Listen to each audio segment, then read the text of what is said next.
Good afternoon, welcome to Hachibi Takoyaki. Ano pong bestseller nyo, sir? Sir, for our bestseller, we have Chizuneyaki and Tokushuneyaki po. Sa milk tea po kaya, anong bestseller? For milk tea po, bestseller is yung cream cheese Oreo and Okinawa cream cheese po.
Hachibi Takoyaki. Saan nila to pwedeng puntahan?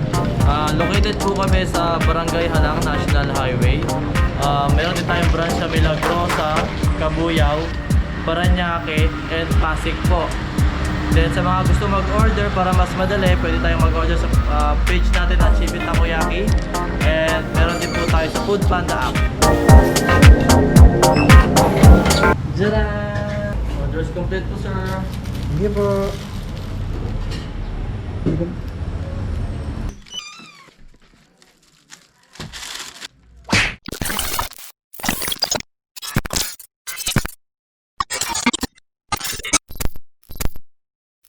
What's up mga bigan? It's me JZ and we are back here with another video. Kung mahilig ka sa motorcycles, reviews, and tutorials, you can hit that subscribe button for more videos. So today mga bigan, ang share ko sa inyo is yung ginagawa kong experiment ngayon. No? So ito ay about engine oils for MIO i125. So kung napanood nyo yung review ko about sa 4 years ng MIO i125 ko, so ang issue doon na binanggit ko is yung nagbabawas ng engine oil kahit 1,000 kilometers lang. So may nag-comment doon, no? May nag-comment ng brands ng oil na hindi nagbabawas at yun yung kailangan kong alamin. Kung totoo ba na yung brand na binanggit doon is hindi nagbabawas ng oil, okay? Pero ang gagawin ko ngayon mga bigan is itatry natin lahat ng engine oil brands na available. Okay, so syempre ang nauna kong i-document is itong Zik, no? Yung Zik M940 na merong 10W40 na specification.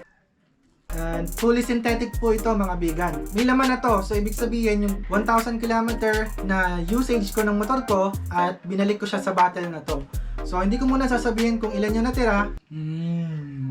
Kapag kumpleto na lahat ng engine oil na pwede natin gamitin, i-reveal ko na po lahat. Kumbaga, kung sino yung pinakamaraming natira sa 1,000 km usage, yun yung mananalo. So, ibig sabihin, yun yung i-recommend ko as the best engine oil for MIO i125.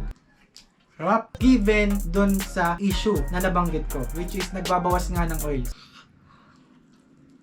Meron kasi nagkiklaim na brands na pang FI daw talaga na hindi nagbabawas. Meron mga specifications silang sinabi. So, yun yung aalamin natin. I-comment nyo na lang sa baba yung para sa inyo is best engine oil. Ang nakalagay ngayon sa motor ko, no, ang pinalit ko sa Zik is itong Motul na mineral. At ang kanyang specification is 10W40. So, yan, parehas lang sila ng specification. So, alamin natin kung ano ba talaga yung best engine oil para sa MIO i125. Okay? So, again, comment down below kung ano yung gusto nyong itry ko na oil para sa experiment na to. Suma, order ka. Ang MIO i125 ko nga pala mga bigan is yan yung first model. 2015-2016 model. So, ayan yung unang lumabas. Ayun, samahan niyo ako sa journey na to. You see. Kung nagustuhan mo syempre ang video natin ngayon, kindly hit that like button. Kung may tanong ka naman, suggestion, o kung gusto mo magpa-shoutout, i-comment mo na lang yan sa baba ng video na to. At kung bago ka lang sa ating channel, kindly hit that subscribe button for more videos. Again, this is JZ Vlogs and see you sa next video. Atin yan eh! Atin yan! Atin yan eh! Atin yan eh! Atin yan eh! Atin yan! Atin yan eh! Atin yan eh! Atin yan eh! Atin yan eh! Atin yan eh! Atin yan eh! Atin yan eh! Atin yan eh! Atin yan eh! Atin yan eh! Atin yan eh!